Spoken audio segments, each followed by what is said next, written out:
ঢাকা থেকে আখাউড়ার উদ্দেশ্যে long March শুরু করেছে বিএনপির ৩ সংগঠন যুবদল, স্বেচ্ছাসেবক দল ও ছাত্রদল।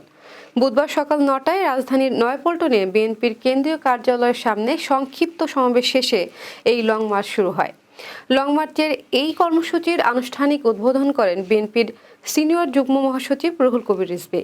লং মার্চে রয়েছেন যুবদলের সভাপতি এম মোনায়েম মুন্না, সাধারণ সম্পাদক নুরুল ইসলাম নয়ন, স্বেচ্ছাসেবক দলের সভাপতি এস এম জিলানী, সাধারণ সম্পাদক রাজীব আহসান, ছাত্র দলের সভাপতি রাকিবুল ইসলাম রাকিব, সাধারণ সম্পাদক নাসির উদ্দিন নাসির সহ ৩ সংগঠনের কেন্দ্রীয় নেতৃবৃন্দ।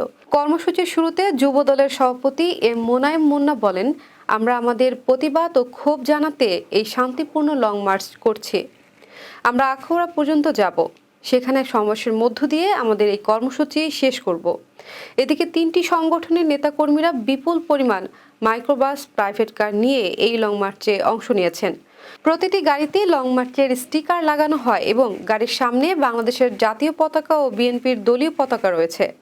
এর আগে ভারতের আগরতলায় বাংলাদেশের সহকারী হাইকমিশনে হামলা ও জাতীয় পতাকার অবমাননা সহ ভারতীয় আগ্রাসনের প্রতিবাদে গত ৮ ডিসেম্বর ঢাকার বারিধারায় ভারতের হাইকমিশন অভিমুখে প্রতিবাদী পদযাত্রা ও স্মারকলিপি দেন যুবদল, স্বেচ্ছাসেবক দল, ছাত্র দলের নেতারা।